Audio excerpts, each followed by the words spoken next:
নমস্কার সবাইকে সুন্দরবন ডায়েরির আরও একটি নতুন পর্বে অনেক অনেক স্বাগত জানাই। আজকে সকাল থেকে কিন্তু পর্বটা শুরু হয়নি, একদম পড়ন্ত বিকালে আর এখনই শুরু করলাম। তো সঙ্গে থাকুন, সম্পূর্ণ পর্বটা দেখতে থাকুন কি হচ্ছে। পাশে একটা শ্রাদ্ধানুষ্ঠান আছে, তো সেখানে মাইক বাজছে, গান বাজছে, খুব খুব সমস্যা। সকাল থেকেই আজকে এই সমস্যাটা ভোগ করতে হচ্ছে। তো যাই হোক, আর কি করা যাবে। আজকে ঠাম্মা বাড়ি যাচ্ছে, মনটাও একটু খারাপ। আর মা এসেছিল গতকাল, মা কালকেই চলে গেছে। মা সকালবেলা যাবে বলছিল, তো আর রৌদ্রের মধ্যে আর পাঠানো হয়নি। এখন ও যাবে, বাজার পর্যন্ত দিয়ে আসবে, আর ওখান থেকে গাড়িতে তুলে দেবে। দিলে একেবারে টিবলি গাড়ি বাজার ও পর্যন্ত চলে গেলে তারপর যেতে পারবে, অসুবিধা হবে না। মাছগুলো জল গালবো, বাড়ি বেইটা আছে, বের জন্য কটা পাঠিয়ে দাও। আরে মার বেগ মশাই কত চিন্তা, বিয়ানকে খাওয়াতে পেরেছে। মা তো এখান থেকে খেয়ে যাচ্ছে, তাহলে আমার বেইটা একা বাড়ি ঘুরে আছে। সব বড় করে ওদের না খাইয়ে শুকিয়ে যাচ্ছে। ওই তো আমি খেতে, ওই তো কই মাছ তো সারা জায়গা ছড়িয়ে যাচ্ছে, না খাইয়ে শুকিয়ে যাচ্ছে অনেকদিন। হ্যাঁ, সব বড় করে তো বেছে বেছে রাখা। ম্যাডাম চলে যেতে হবে, হ্যাঁ ঠিক করবো। থাকা যাবে না মোটে।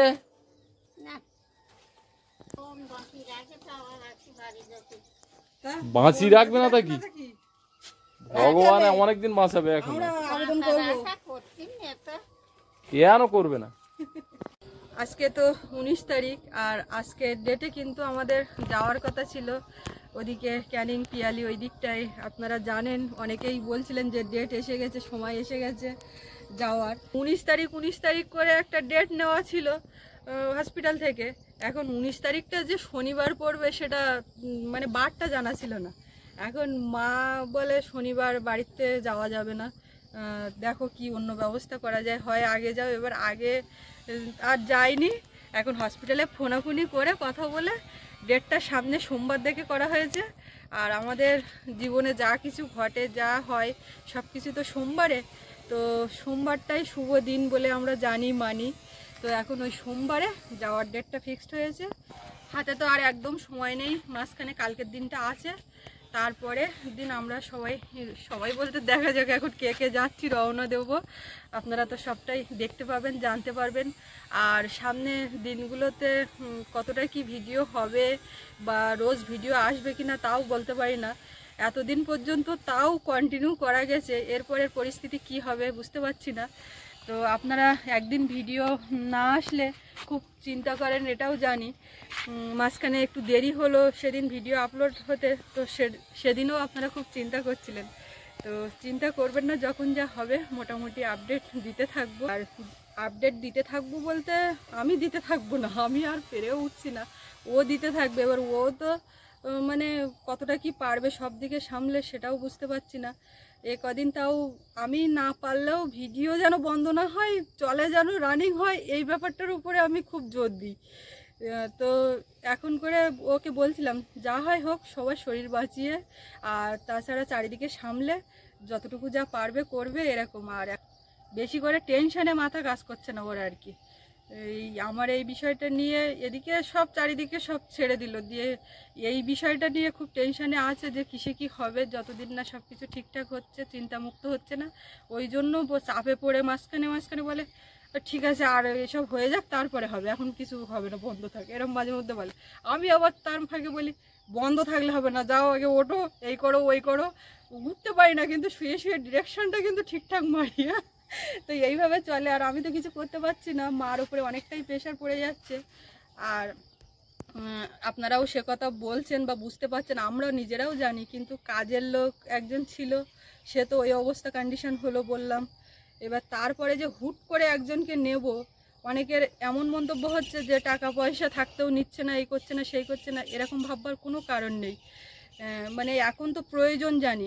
আমি জানতাম যে কাজ করছে অন্তত আর 1-2 মাস সামনে টেনে দিলে তারপর আমি ঠিকঠাক হয়ে গেলে আর অসুবিধা হবে না, কিন্তু সে তো আর পেরে উঠলো না। এখন হুট করে যে কাউকে একজনকে পাবো, সবাইকে কম বেশি খোঁজখবর লাগানো বলা হচ্ছে, কিন্তু আমাদের এই গ্রামে একটা কাজের মহিলা পেতে গেলে খুব সমস্যা। সবারই কিন্তু যে বিরাট অবস্থা তাও না। এবারে যেটা হয় সমস্যা সেটা হচ্ছে একজন আরেকজনের বাড়ি কাজে যাবে, তার অবস্থা কিন্তু খারাপ, যে দুটো টাকা রোজগার হবে, কিন্তু বাড়ির লোক তারা ভাবে আমার বউ ওদের বাড়ি কাজ করবে, এরকম একটা ব্যাপার গ্রামে কিন্তু খুব কাজ করে। আবার নিজের থেকেও নিজেরও কাজ করে যে আমি ওদের বাড়ি কাজ করব, কিন্তু এটা শহর অঞ্চলে হয় না। আমাদের পিয়ালি বাড়ির আশেপাশ থেকে অনেকে ট্রেনে চেপে কাজে যায়, বা চাইলেই ওখানে হুট করে কাজের লোক পাওয়া যায়। আর আমাদের এখানকার মানুষজন যে কাজ করব বললে, মহিলারাও কিন্তু পুরুষদের সঙ্গে বাইরে চেন্নাই ব্যাঙ্গালোর গিয়ে একেবারে পুরুষদের সমান খাটনি খেটে আসছে, কিন্তু কারো বাড়ি ওই বাসন মাজা কাপড় কাচা এইগুলোতে ঠিকঠাক যেন টোটাল এই পাড়া ঘুরে আসলে আপনারা মানে হাতে গোনা কটা বাড়ি কাজের লোক পাবেন ঠিক নেই। সবাই যার কাজ নিজের সংসারের কাজ কিন্তু নিজেরাই করে। কোনো খুব বেশি হলে মাস্টার পণ্ডিত কারো বাড়ি একটা রাখার চেষ্টা করে, কিন্তু সেও পেয়ে ওঠে না, এরকম একটা ব্যাপার। তো ওই কারণে কাজের লোকটাও পাচ্ছি না, খুব একটা ওটাও চাপের বিষয়। আর পাওয়া যাবে যখন মানে সব কিছু পরিস্থিতি সামাল দিয়ে উঠবো, তখন আবার মিলবে, এটা আমরা লক্ষ্য করে দেখেছি। সেই গত বছরেও এরকম সময় দুটো লোকে চারিদিকে পুকুর ভিডিও রাস্তাঘাট তৈরি হচ্ছিল, না কাজের লোক না ক্যামেরা করার কেউ, মানে কোনো দিকে কিছু পাচ্ছিলাম না। শেষে আবার যখন সব স্বাভাবিক হলো তখন কিন্তু পাওয়া গেল। তো ওই রকম হবে, এটাই হচ্ছে ব্যাপার, আর কি করা যাবে। পড়া মা যাও তাহলে শব্দ নিয়ে।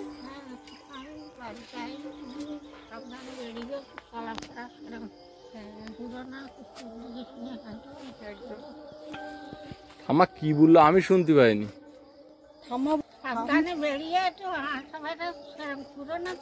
এইবারে বুঝতে পারি ঠাম্মা যাও বলেছে, আমি বুঝতে পারছি।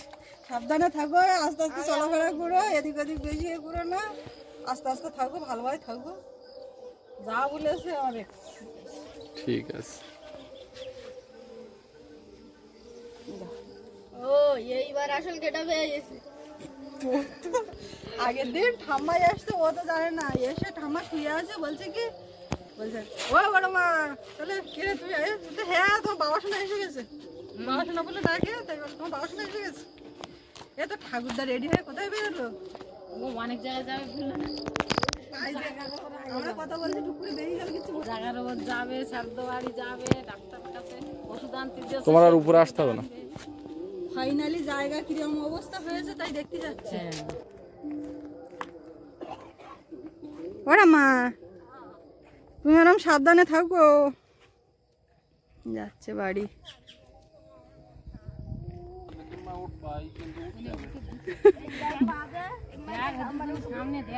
ওটা উঠে সেই রোমান্টিক ভাবে জড়ি ধরো,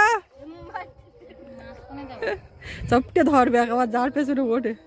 বইয়ের দোকান কি আদৌ আছে? আরে ওই বই খাতার দোকানে পাওয়া যায় হাইলাইট, ওখান থেকে নিয়ে আসবে বাবুর জন্য। কোন ক্লাসের কি 6 হাইলাইটার ওটা মানেছ বইটার ওপরের নাম? দুর্গা দুর্গা ভালবা ধরো, উড়ে যায় না জানা, পিছন দিক ধরো, ওই তো পেছনে ঘুরে। দুর্গা দুর্গা ও টাটা। নদী রাস্তার উপরে কি অবস্থা, আমি তো উঠি না, জানিও না। সবাই ভাটা হচ্ছে, মেঘ করছে, রোদ হচ্ছে, বৃষ্টি হচ্ছে। দুটোর সময় তোমার আর জাল বাইতে হবে না, এই দুদিন মাছ ধরার ধকল পুরে বিরাট। যা বুড়ো মানুষ এই হলো, কষ্ট করে চলে গেল। এখন ওই গাড়িতে তুলে যাবেন আর ওই ধারটা বেয়ে নিয়ে যাবেন টাকাটা। দেখ একটু দেখতে এসছে নাতনিটা। হ্যাঁ, কি খবর, কি হবে এবার? যাবি রাত্রি অনুষ্ঠানে, শ্রাদ্ধ অনুষ্ঠানে? বাবু শ্রাদ্ধ বাড়ি যেতে চায় না, বিয়ে বাড়ি হলে যায়। আমারও ভাল লাগে না, শ্রাদ্ধ বাড়ির একটা গন্ধ কেমন যেন একটা, মানে নতুন জামা কাপড় আর শিকিরাম একটা লাগে, আমারও ভাল লাগে না। হ্যাঁ কোথায় যাও? ও ওই পুকুরের জল কতটা, কি খবর? ওতে আর মাছ উঠতে, এইবার আরো বৃষ্টি পড়ে ওই মাছ সব বেরিয়েছে ছোপের মধ্যে। ও মুরগি এই একটা বেরোতে পারেনি, সবগুলো বেরিয়েছে, এটা বের করে দিতে। ঠাম্মা চলে গেল, একটু খারাপই কিন্তু লাগছে। ঠাম্মা গত বছর এসে এরকম সময় অনেক দিন ছিল, এবছর থাকার মতো না। ওদিকে বাড়ির দিকে কাজ হচ্ছে, আর মা আবার আসবে, ঠাম্মা বাড়ির দিকে থাকতে হবে। প্রচুর একটা ছাগল পাগল বাবা রয়েছে, এদিক ওদিক করে একটু একজন মানুষ থাকলে খুব ভালো হয়। তো ওই জন্য ঠাম্মা বলে আমি যাই, তোর মা আবার আসবে যখন বাড়ির দিকে যাই। এবার বেশি সময় আমাদের বাড়ি আর থাকতে পারলো না। মা ওই কালকে এসে আর দিনের দিন একেবারে সন্ধ্যা হয়ে যাচ্ছিলো, চলে গেল তাড়াহুড়ো করে। বাবা দোকানে গেছে, তাহলে ছাগলের দিকে দেখার লোক নেই। প্রত্যেকের সংসারে একটা না একটা সমস্যা তো থাকেই, কেউ কোথাও ছেড়ে হুট করে বেরোতেও পারে না। আমাদের বাড়িতেও যেমন অবস্থা, সব বাড়িতেও কম বেশি ওরম থাকে।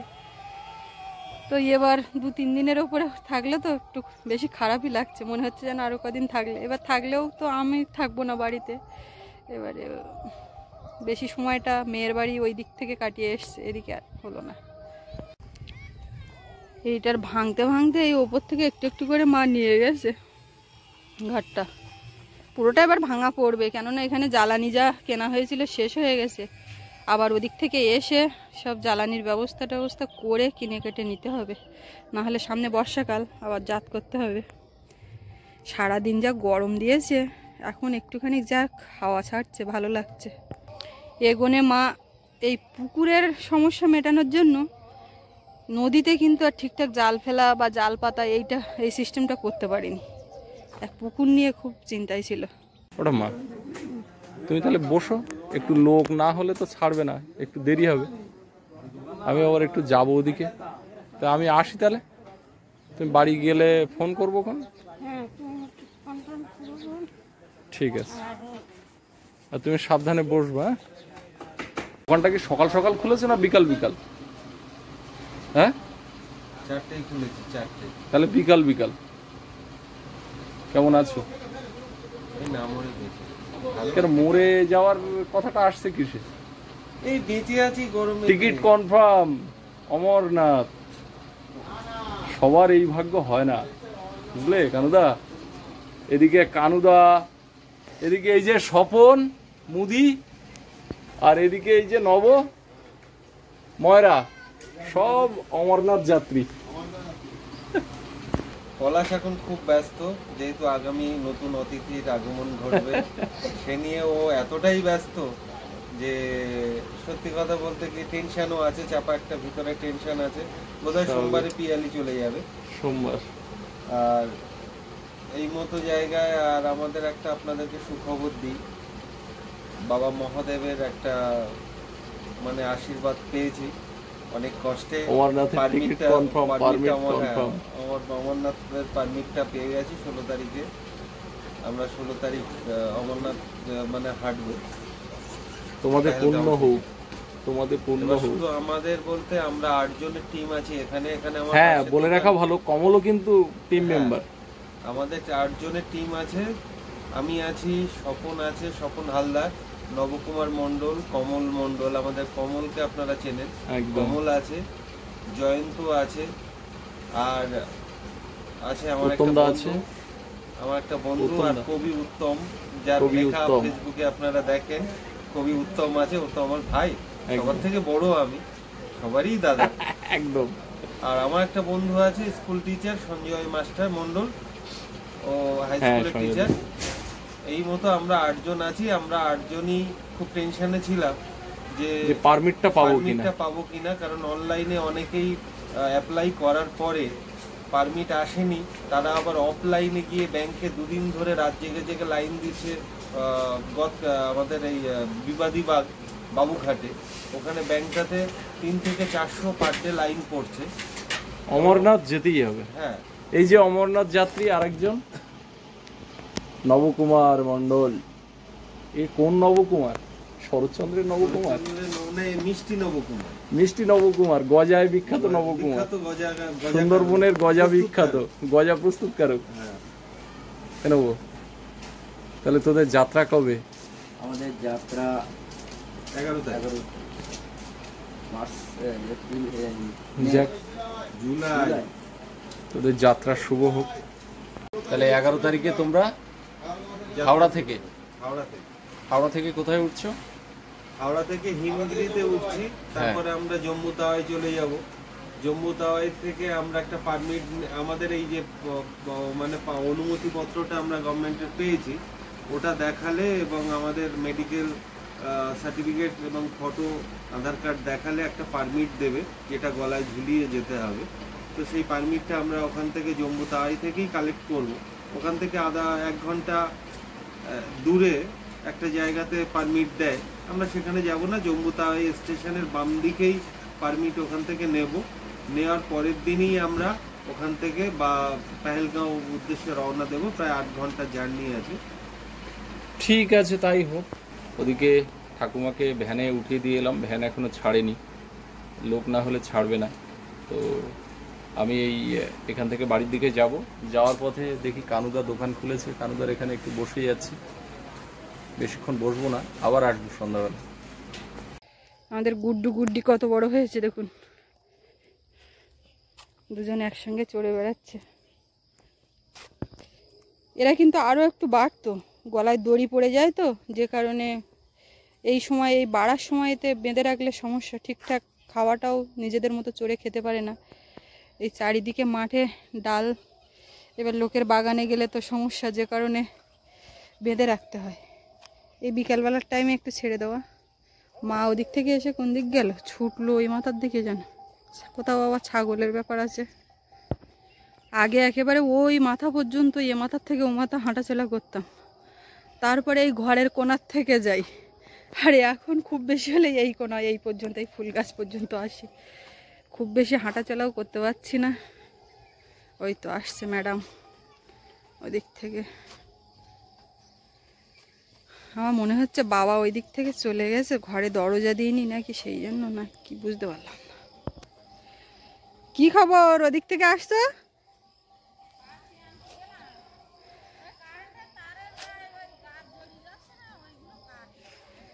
তুমি কি একটা কাপড়ের আঁচলায় বেঁধে পিঠের চালে দিলে, তা আমি মনে করলাম বোধহয় বাবা ঘরে চাবি দিইনি, তাই তুমি চাবি দিতে গেছো।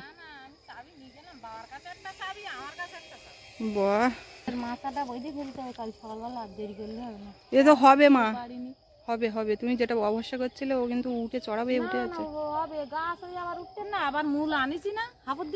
আচ্ছা ঠিক আছে।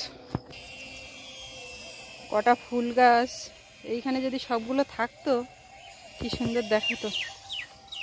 এখান থেকে সব তুলে দিয়েছে বেগুন গাছের জন্য, এইগুলো মা কাটার জন্য করছে, কেননা কারেন্টের তারে উঠে যাচ্ছে। আর ও তো শুধু বলছে মার এইগুলো কাটো, এইগুলো কাটো।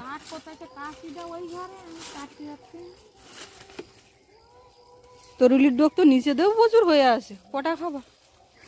ও কি বলতে গাছের গোড়া কাটিয়ে দিতি, কেন গাছটা কি হয়? গাছের গোড়া কেটে দিতে বলছে, তোমার এই জঙ্গল উঠে যাচ্ছে। ও ওই রকমই তো, ওইসব ডাঁটা ফাঁটা এইসব তো খায় না। খাচ্ছে না এখন করে খাচ্ছে মানে,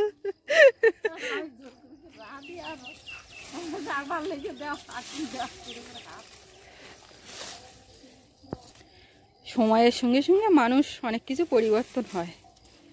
আগে যতটা ইয়ে ছিল আর এখন করে অনেকটাই কমে গেছে তোমার ছেলে। আসলে আমি ওই দোষটা তোমার দেবো, ছোটবেলার থেকে কিছু বলো না। আদরের মতো ছিল, প্রথম সন্তান না থাকলে যাই বেশি আদরের হয় না, এই জন্যতে না ওর ওই সুশি ভাই যে ব্যাপারটা হয়েছে, ওইটা ছোটবেলার থেকে একটু মেরে ধরে ঠিক করতে পারোনি, ওইটা ভোগ তো আমার করতে হচ্ছে। ও মারলেও হবে না, ও মেরেও কিচ্ছু হবে। ওই যে আমাদের রৌদ্রে দেওয়া থাকে, একটা আমি মুখে দিয়েছি কিছুক্ষণ আগে, বাইরে ধুলো, বাইরে কুকুর যাচ্ছে, এই যাচ্ছে, অথচ চেয়ার একটা নষ্ট হয়ে যাচ্ছে রৌদ্রে দিয়ে। ওরকম করে, নিজে বাইরের জিনিস খায় না, ও তো খাতেও দেয় না। যা করতে হবে ওরা আড়ালে, চোখের আড়াল। আর একটা কাজের লোক যতই রাখো, ওর কাজ কেউ করি হবে না, ওর জিনিসপত্র কাচাকুচি হোক না, ওই ভাই ও নিজে কাছে না পড়ে থাকবে, কিন্তু ও কেউ হাত দিলে খারাপ হবে, কিন্তু খারাপের কিছু না, অভ্যাস একটা, ওই যেমন একটা, আমি বলবো ওটা একটা রোগ। না কাছে পড়ে থাকুক, কিন্তু কেউ খাবার দাবার দেওয়া থোয়া বা যা কিছু, মা দাও নাই আমার বলবে, তুমি দাও, মা আর বউ ও হয় না না হয়, কিন্তু অনেক ক্ষেত্রে ও ওর মতন করে চলে, এই আর কি। অনেক কথা বলে ফেললাম তোমার ছেলের নামে, সবাই শুনলো। না ও এই মশাইটা কিসের মা? কোনটা? এইটা মাছ ধরা? হ্যাঁ, ও সেদিনকে মাছ ধরতে গেলাম না, তা ওরে একবার সাবান দিয়ে তুলে দিচ্ছি। তো তুমি গোড়া কাটবা না বলে তো দেশের শাক সব কেটেই ফেললে। না এই জায়গাটা না তুলে আগে দেখো, টমেটো খাইয়ে টমেটোর দানা পিটালাম, ও হবে গাছ হুইয়ে টমেটো হুইয়ে ছেড়ে বাড়ি রাত্রি বাবা একা যাবে? হাজার দিন ওইটা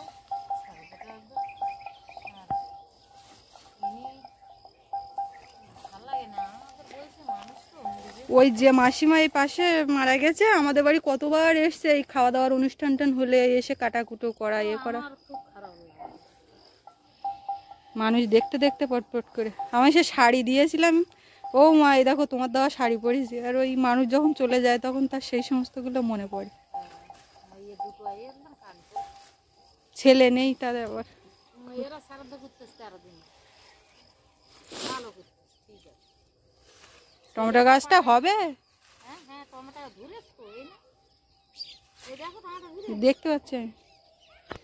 ওই যে টমেটো ওই থাকলে হয়, বেঁধে দাও একটা খোঁটা দে, তাহলে ভালো হবে, ঝুলে পড়ছে ওর উপরে।